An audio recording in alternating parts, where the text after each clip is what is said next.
obrigado a todos. Sei que tiveram uma manhã muito preenchida e que esta convenção foi uma oportunidade não apenas para reunir as pessoas, porque também precisamos disso, precisamos de conversar, precisamos de fazer balanços, precisamos de olhar para o futuro com mais confiança e só o podemos fazer junto daqueles que nos apoiam, daqueles que são fundamentais para percorrer o caminho que temos pela frente. E, portanto, o facto de termos conseguido aqui reunir tantas pessoas, julgo que é um sinal muito positivo do trabalho que temos vindo a realizar. Mas foi também, seguramente, uma oportunidade para fazer um ponto de situação importante relativamente ao nosso mundo autárquico, que é um mundo que nos orgulha muito. Nós temos, do ponto de vista nacional, uma experiência autárquica extremamente positiva ao longo de todos estes anos. E quando olhamos para os partidos que apoiam o governo, nós sabemos que toda a ação que temos vindo a desenvolver foi muito concertada com os nossos autarcas. De facto, os tempos difíceis por que passamos foram, em grande medida, também superados porque houve uma boa coordenação entre a administração central, a administração local e, muitas vezes, não me canso de o dizer, com todo o setor social. Sobretudo quando temos presente o papel indispensável das instituições de solidariedade social. E foi em conjunto com esta realidade multifacetada, Governo e Administração Central, os nossos autarcas e toda a administração local e as instituições de solidariedade social, que nós conseguimos passar o mais difícil da crise por que vivemos, com preservação da coesão social e evitando rupturas, quer do ponto de vista do nosso território, quer do ponto de vista das nossas populações. Creio que a experiência que os autarcas foram acumulando ao longo destes anos os capacita cada vez mais para, no futuro, virem a reunir ainda mais competências e atribuições que lhes permita lidar melhor e de uma forma mais próxima com aquilo que são os problemas das comunidades mais modernas que hoje temos também. Espero que no futuro nós consigamos realmente passar para um nível de descentralização maior do que aquele que fomos capazes de realizar até hoje. Mas temos vindo a acumular uma boa experiência e a fazer um bom trabalho de preparação para que, em áreas, sobretudo de natureza social, as autarquias possam vir a ter uma liderança maior nos anos mais próximos. Qualquer que seja o processo de reforma do Estado que precise de ser aprofundado, e precisa, nos anos que temos à nossa frente, temos muito ainda para fazer em matéria de simplificação dos procedimentos da administração. Nós sabemos que o Estado deve cumprir cabalmente a sua missão de velar pelo interesse nacional, e só é possível velar pelo interesse nacional, isto é, porque interesses particulares não se sobreponham ao interesse geral, se o Estado for capaz, for independente e isento. E isso nem sempre significa um Estado grande, com muitas pessoas, com muitos procedimentos. Ter isenção, ser eficiente, exige muitas vezes o contrário de tudo isso.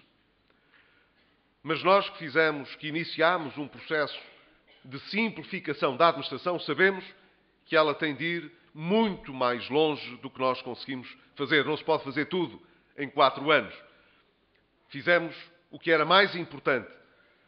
Mas por isso mesmo, nos próximos 4 anos, nós teremos de fazer aquilo a que se chama uma revisão muito profunda de todos os procedimentos da administração, de modo a que ela possa ser ainda mais eficaz, mais eficiente, mais isenta, mas, por outro lado, que as pessoas tenham na administração não uma barreira, uma complicação, mas antes a reafirmação de que estamos cá para velar por todos e tendo a garantia de que todos têm as mesmas condições. Ora, isso significa que, por exemplo, em matérias como a saúde, como a educação, como a própria segurança social e o apoio social, deverão estar progressivamente mais próximos das nossas autarquias.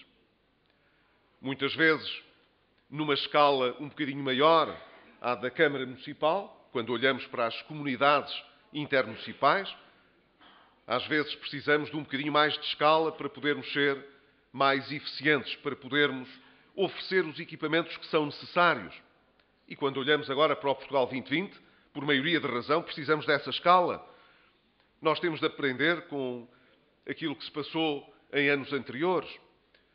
Teríamos tido vantagem, por exemplo, quando olhamos para a forma como programamos a construção de novos equipamentos, quando estamos a falar nas pessoas mais idosas e que precisam de ter um apoio mais próximo da sua vida, da sua casa. Quando estamos a pensar em equipamentos de natureza social, às vezes, se as autarquias tivessem uma coordenação maior, poderiam beneficiar de melhores equipamentos, sem estar a reproduzir os mesmos equipamentos em todos os municípios. Só as nações muito ricas, e talvez nem essas, consigam fazê-lo dessa maneira. Ora, se nós conseguirmos conversar uns com os outros, e um ter um equipamento, o outro ter outro, se calhar conseguimos, numa determinada região, que todas as pessoas possam ter acesso a melhores equipamentos e a melhores respostas públicas ou não públicas, mas sociais. Nuns casos, os municípios, noutros casos, as comunidades intermunicipais deverão vir, no futuro próximo, a conhecer uma maior atribuição e competência nestas matérias. Já o disse noutras ocasiões. Faz pouco sentido ser o Ministro da Saúde ou o Secretário de Estado da Saúde a determinar se o centro de saúde deve ter este horário ou outro horário. As pessoas que estão mais próximas é que sabem quais são as necessidades que existem. Se são estas especialidades ou outras. Claro que isso depois tem de ser concertado ao nível da região. Com certeza que sim. Para quê? Para não desperdiçarmos os equipamentos que temos e os recursos que temos. Para que eles não fiquem subutilizados. Mas às vezes a subutilização é não ineficiente quando consideramos a região, a área a que as pessoas se tenham de deslocar para beneficiar da oferta que exista. Ora, nós temos de ter, portanto, os nossos municípios a conversar melhor entre si e a ter um papel mais decisivo do que tem hoje a Administração Central. E acreditem, não há nenhum ministro nem nenhum secretário de Estado que queira chegar a este nível de definição. Pelo contrário, quanto mais tempo se perde a dialogar com os autarcas sobre o que é melhor, quando eles sabem o que é melhor, mais tempo falta para outras coisas que os secretários de Estado e os ministros têm de fazer. Portanto, todos ficaríamos melhor, todos ganharíamos, se fosse possível, e eu creio que é possível, concretizar nos próximos 4 anos um processo de descentralização que dê aos nossos autarcas e aos nossos municípios e às suas comunidades intermunicipais mais poderes, mais competências para decidir melhor aquilo que está ao seu alcance fazer.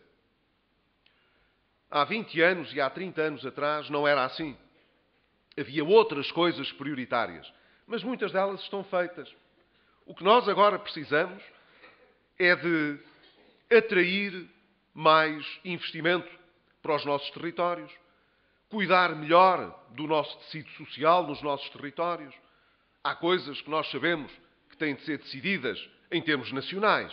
Dou-vos um exemplo.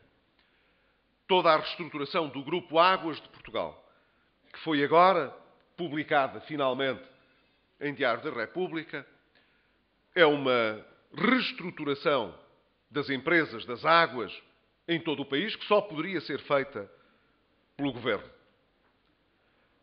Mas Nós tínhamos noção de que os investimentos que se fizeram em muitas regiões do país, e Trás-os-Montes foi um dos casos, dificilmente poderia ser suportado pelas tarifas de consumo da água dessas regiões. É assim. O mesmo com a eletricidade. Já repararam se as pessoas pagassem a eletricidade de acordo com os custos da sua produção em cada local? Seria absurdo. Uma parte do país teria de pagar preços elevadíssimos e uma outra parte do país preços muito baixos. O que é que nós fazemos? Nós temos uma política nacional que, de alguma maneira, dá realismo a estes investimentos para que as pessoas possam todas beneficiar, em condições de liberdade, de acesso a esses bens e a esses serviços, em condições de igualdade. Não era assim nas águas.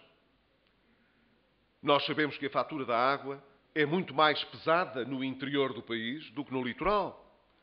E por essa razão é que fizemos esta reestruturação, mesmo em vésperas de eleições. Nós sabemos que a maior parte das pessoas se concentra no litoral e o eleitorado, portanto, de um modo geral no litoral, será chamado a pagar tarifas um pouco mais caras para que no interior as pessoas possam ter acesso a tarifas mais realistas. Mas é assim. A coesão entre todo o nosso território é uma competência, é uma responsabilidade do Governo Nacional. Tem de ser decidido assim. E eu acho que nós decidimos bem, apesar de termos decidido o que nunca ninguém tinha decidido nestas dezenas de anos. Mas há outras matérias que têm de ser decididas fora de Lisboa e faz todo o sentido que os nossos autarcas hoje estejam inteiramente preparados para discutir estas matérias. E quando falo dos nossos autarcas, falo também do pessoal, de todo o pessoal técnico que está hoje afeto ao nosso poder local. Não há dúvida nenhuma, quando olhamos hoje para as câmaras municipais e comparamos com aquilo que era o seu corpo técnico há 30 anos atrás, ele não é comparável. Hoje em dia, os nossos municípios estão muito mais bem apetrechados e, portanto, estão aptos a receber essas competências. Mas hoje gostava também de lhes falar um bocadinho daquilo que se está a passar no nosso país, numa altura em que é possível já fazer um balanço sereno das dificuldades por que passamos. Como sabem, quando as coisas apertam em dificuldades, muitas vezes não há muito tempo para fazer grandes colóquios sobre os assuntos, o que é preciso é resolver os problemas. Eu creio que nós, ao longo destes 4 anos, resolvemos muitos dos problemas de emergência que se colocavam a Portugal. Muita gente na área política duvidou que nós fôssemos bem-sucedidos. Calcularam mal, porque foi um cálculo político. Acharam que isto era tão difícil de lidar que muito dificilmente, seria quase impossível que esta história terminasse bem. Se calhar se muitos dos nossos oponentes políticos tivessem persuadidos de que esta história teria um final feliz, teriam cooperado mais e ajudado mais a que esse resultado tivesse sido alcançado.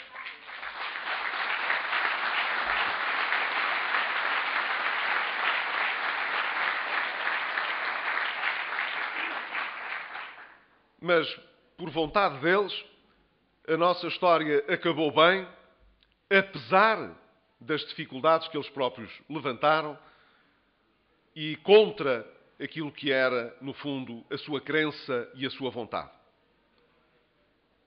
Esta história acabou bem porque os portugueses sempre acharam que o futuro do país era mais importante do que o futuro deste ou de outro partido, deste ou de outro político. Mesmo quando passámos por momentos de tensão dentro do governo, quando não sabíamos como haveríamos de substituir medidas que tinham sido declaradas inconstitucionais, e foram muitas, infelizmente, o que significou que muitas vezes tivemos de reavaliar aquilo que tínhamos decidido juntamente com os nossos credores internacionais e foi difícil encontrar soluções. Mas nesses períodos mais difíceis, em que tudo poderia ter acabado mal, nós próprios, dentro do governo, demos o melhor de nós próprios para que tudo pudesse ser ultrapassado, pensando que não conseguiríamos encarar o país se falhássemos nessa missão. Eu disse desde o início que o que viesse a acontecer a Portugal estava muito ligado ao que viesse a acontecer ao governo que presidi. E isso não era por nenhuma outra circunstância que não fosse o de caber ao governo liderar o país neste período muito sensível. Se nós fôssemos bem-sucedidos, isso era bom para Portugal. Se falhássemos na nossa missão, isso era mau para Portugal. Não podíamos, portanto, falhar. Seria uma grande irresponsabilidade que falhássemos. Mas se conseguimos andar para a frente, com todas essas dificuldades, foi porque os portugueses sentiram, gostando mais de nós ou menos de nós, que era importante que fosse assim. E por isso foram desligando, relativizando, dando menos importância a muitas das coisas trunitruantes que se disseram sobre o programa de ajustamento, sobre a situação do país, sobre o nosso limite das possibilidades. Os portugueses sabiam bem que o país não podia continuar como estava. Independentemente das áreas partidárias, os portugueses sentiram que tínhamos chegado a um momento de verdade em que as coisas tinham de mudar porque não podiam continuar como estavam.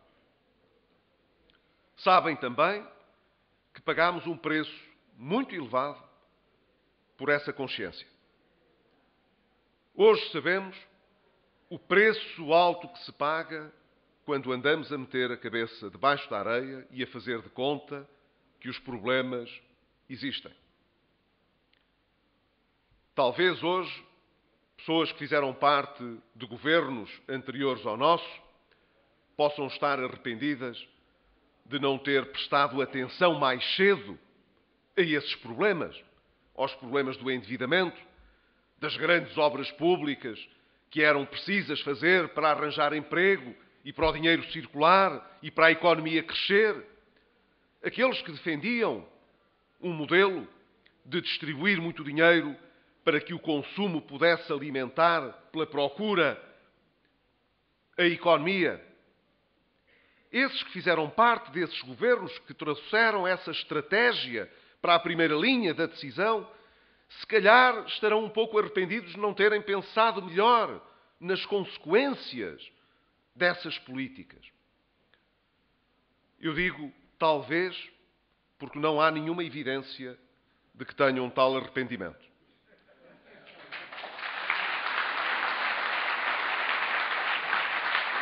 Pelo contrário, às vezes ficamos com a impressão de que, se dependesse da vontade deles, uma vez no governo, era assim que devíamos voltar a funcionar. E hoje já o dizem sem grande rebuço. Nem que isso custe pensões mais baixas no futuro, é melhor dar mais rendimento hoje aos trabalhadores, mesmo sabendo que as pensões possam ser mais baixas no futuro. O que é preciso é dar-lhes mais dinheiro hoje para gastar. Porquê? Porque se não houver mais dinheiro para gastar, a economia não cresce mais. E ela tem de crescer mais. Quer dizer, este raciocínio, que é um raciocínio falacioso, que foi o raciocínio que nos conduziu ao desastre em 2011, é hoje repetido como se nada se tivesse passado. É apresentado, de resto, dentro de uma lógica absurda, que é de que o governo que está em funções só teve durante 3 anos um programa de assistência porque quis. E, portanto, só andou a tomar medidas de redução da despesa, de corte dos salários ou das pensões por crueldade. porque deseja perder as eleições e deseja fazer mal às pessoas. Alguém acreditará nisto? Que o grande desejo dos governos é perderem eleições e fazerem maldades aos cidadãos? O que nós fizemos resultou de um modelo que não era sustentável.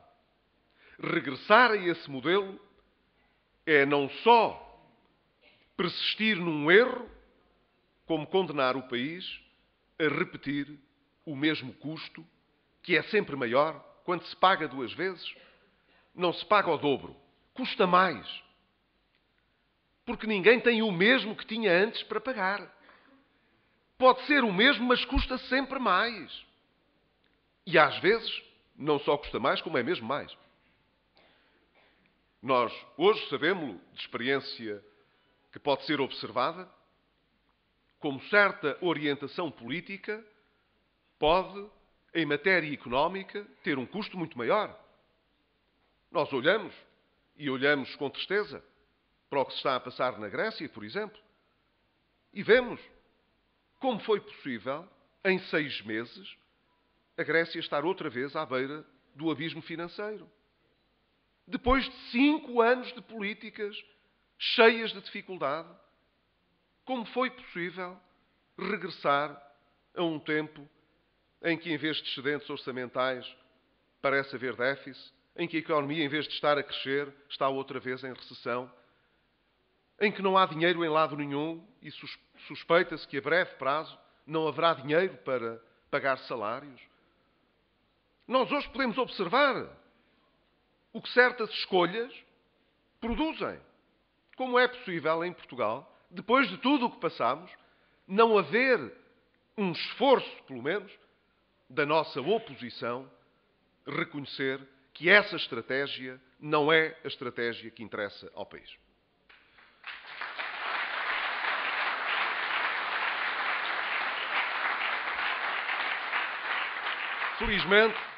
Felizmente, tudo aquilo que se vaticinou não aconteceu.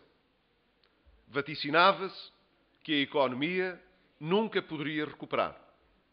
Os senhores lembram-se, porque vão ouvindo televisão, com certeza, e têm noção de que uma bateria imensa de políticos, de comentadores, de analistas, explicavam que o país estava mergulhado numa espiral recessiva.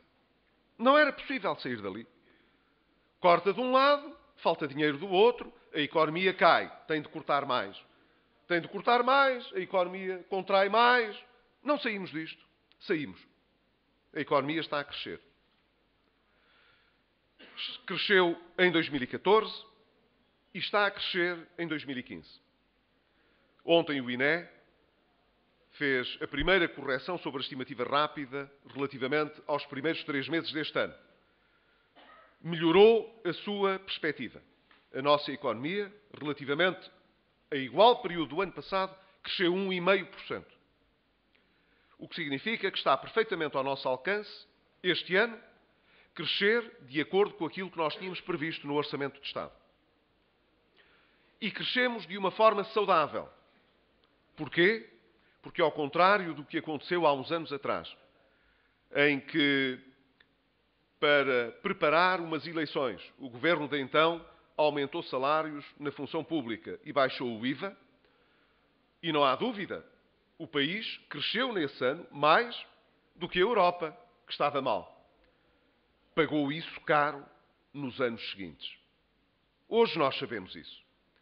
E sabemos que ao longo destes anos em que estivemos na União Europeia com a moeda única, o país se afastou da média europeia.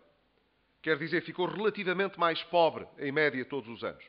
Pois bem, nós, o ano passado, crescemos ligeiramente acima da média europeia e estamos agora novamente a fazê-lo. E a fazê-lo sem contrair mais dívida, seja ao nível privado, seja ao nível público. Porquê? Porque a única dívida que vamos contraindo ao nível público é aquela que precisamos de garantir para pagar os juros da dívida do passado. Porque hoje em dia, quer em 2014, quer em 2015, nós, nas contas que fazemos no Estado, não fazemos mais do que aquilo que podemos cobrir com as receitas que temos. Ainda falta ali um bocadinho, que é o que respeita aos juros da dívida do passado. Mas a nossa perspectiva é que até 2019, até isso fique coberto pelas nossas disponibilidades. E, portanto, acabarmos com esta ideia de que temos que ter déficit todos os anos.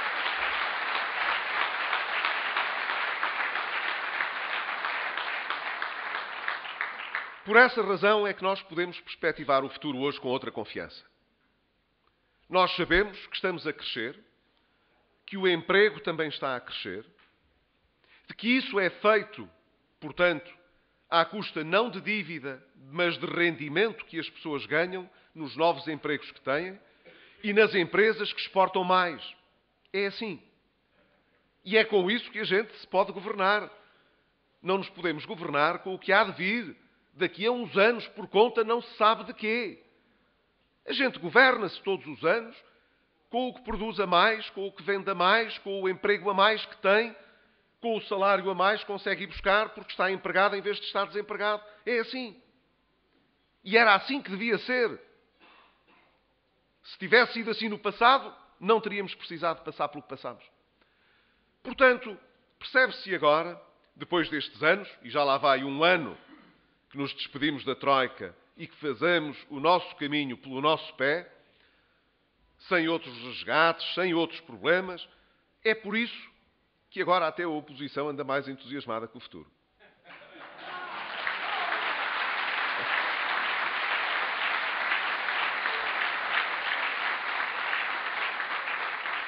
É certo que não anda tão entusiasmada assim que pense que as eleições já estão ganhas. Porque aqui há um ano, quando as eleições europeias foram perdidas pelos partidos da maioria que suporta ao governo e ganhos pelo Partido Socialista, o Partido Socialista achou que aquela vitória era pequenina. Que de facto foi. Mas era uma vitória pequenina. E com aquela vitória não dava para ganhar balanço para as legislativas, porque considerava que era, assim, uma espécie de embaraço público depois de um governo que tinha tido um programa de ajustamento tão duro, com medidas tão difíceis, que um governo desses pudesse ganhar eleições. Isso só poderia ser uma vergonha para a oposição. A oposição tinha de ganhar declaradamente umas eleições a seguir. Portanto, era uma questão de brio oposicionista. Eu isso percebo. Uma questão de brio. Aquela vitória não chegava para garantir o brio nas eleições legislativas. E mudaram o líder. E agora andam outra vez às voltas com as sondagens para ver se então o resultado já pode ser um bocadinho mais brioso. E por isso estão muito focados, com um certo desespero, eu diria, em conseguir transmitir às pessoas aquilo que penso não terá grande dúvida na cabeça deles, que terão poucas ou nenhumas possibilidades de conseguir realizar.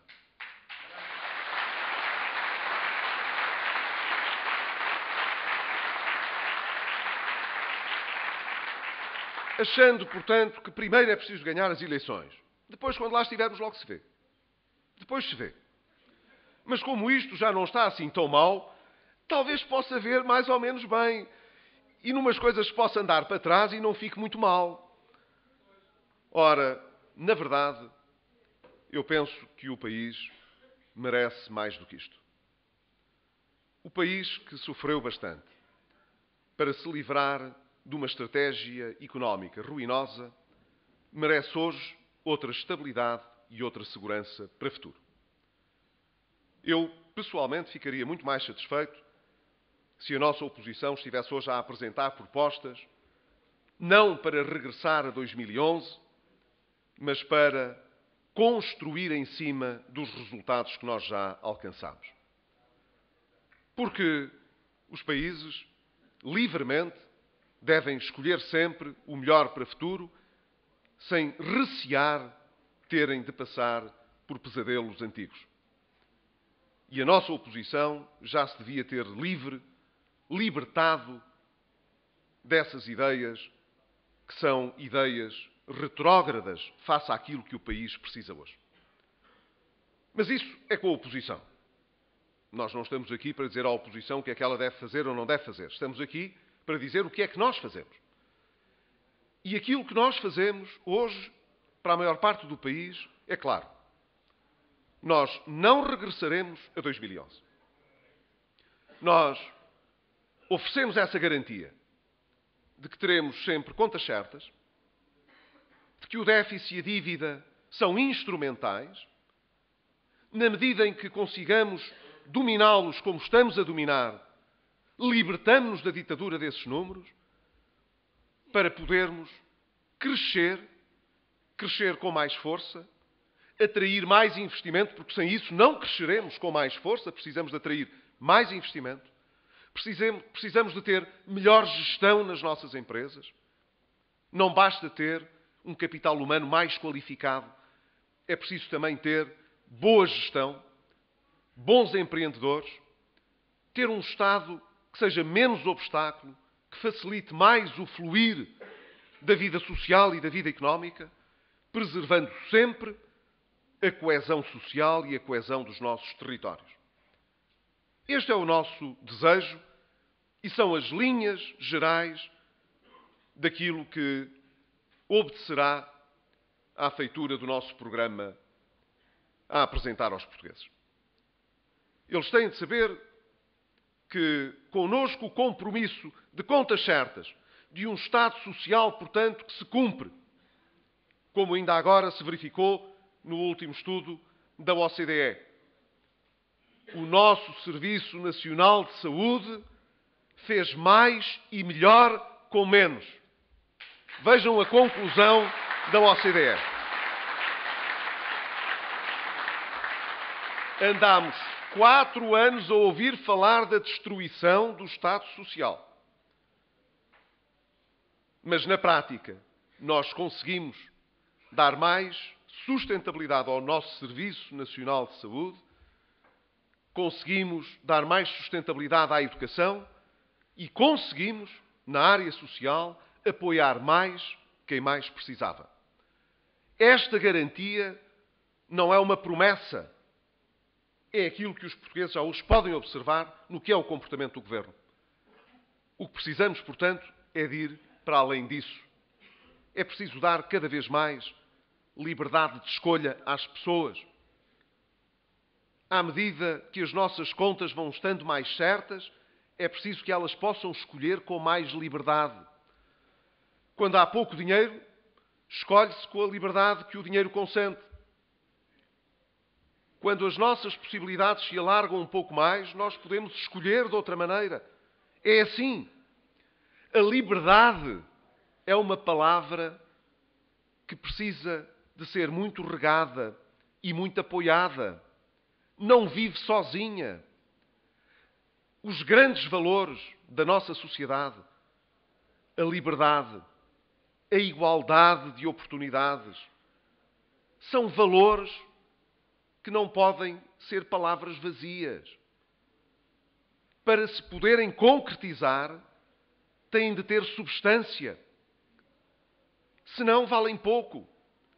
A nossa liberdade hoje é muito maior do que em 2011. E eu garanto-vos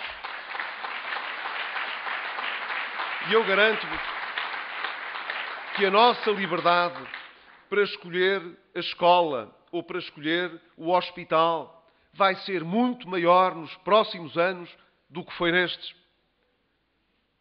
Essa liberdade é maior não porque nós queiramos dar mais às pessoas, mas porque trabalhamos muito para que isso fosse possível. Portanto, hoje olhamos para o futuro com mais confiança. Mas não nos esquecemos de que ainda temos muitos desempregados. Não nos esquecemos que temos muitas famílias que fizeram um esforço enorme para apoiar os seus que passaram por dificuldades. E essas famílias precisam também de ser ajudadas. Nós não nos esquecemos que muitas empresas passaram muitas dificuldades para garantir o emprego e os salários nestes anos. E que resistiram até que a economia melhorasse para poderem ampliar agora as suas perspectivas.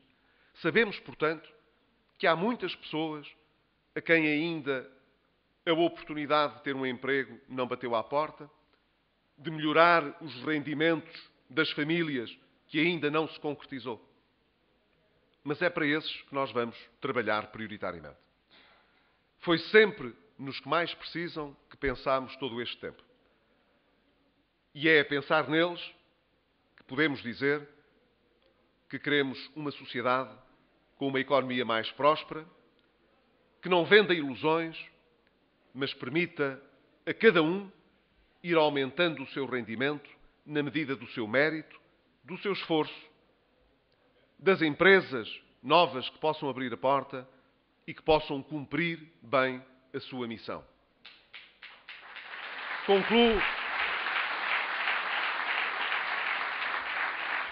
Concluo dizendo, portanto, que para quem esteve estes anos todos a fazer o que era preciso, valeu a pena. Mas, sobretudo, vai valer a pena poder alargar o limite das nossas possibilidades, dos nossos sonhos, das nossas ambições. O país merece isso. Os mais jovens não só merecem, como serão talvez os agentes mais dinâmicos que nós precisamos para dar mais velocidade e profundidade a essa recuperação e a esse futuro. Mas aqueles que são mais velhos e que já passaram por muito, merecem hoje mais estabilidade e mais segurança. O país todo, portanto, merece esta estabilidade e esta segurança, porque é em cima disso que nós podemos trabalhar para crescer mais, com mais igualdade de oportunidades, com menos assimetria na distribuição da riqueza. Eu tenho a certeza de que nós temos isto ao nosso alcance. E cada um dos que está aqui saberá ter sempre presente, porque não é possível esquecer, aquilo por que passamos para ter direito hoje a ter essa esperança. Viva Portugal!